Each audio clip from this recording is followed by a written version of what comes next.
Bonjour et bienvenue à cette minute technique solide expert sur la sélection de boucles partielles.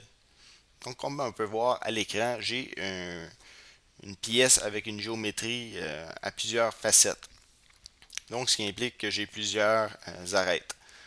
Si jamais on veut faire une esquisse à partir de ces arêtes-là, ben, on a toujours la possibilité de sélectionner la boucle partielle et de lui donner l'orientation pour convertir nos entités pour faire notre extrusion ou notre fonction que l'on veut effectuer.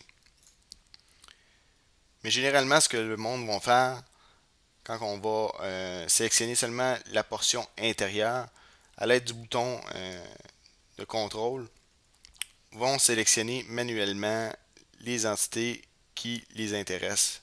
Et pour ça, il faut être précis et puis sélectionner une à une toutes les arêtes. Donc, dans ce cas-ci, j'ai peut-être une douzaine d'arêtes à sélectionner, mais on s'entend que sur une pièce plus grosse, ça peut être beaucoup plus long. Donc, ce que SolidWorks ont fait, c'est un outil de sélection de boucles partielles. Donc, en premier lieu, on sélectionne notre première entité et disons que je veux sélectionner jusqu'à cette entité-là. Eh bien, à l'aide du contrôle du clavier, bouton de droite, maintenant j'ai la possibilité de sélectionner une boucle partielle. Donc, je l'active et on voit que j'ai sélectionné une boucle partielle. Dépendamment où on va cliquer sur la ligne de fin, il va nous choisir un côté ou l'autre. Dans ce cas-ci, c'est pas vraiment ce que j'avais espéré avoir comme résultat.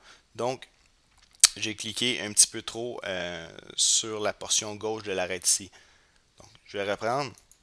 Je sélectionne mon première entité et bouton droit, boucle partielle et on voit que maintenant, j'ai sélectionné la portion intérieure.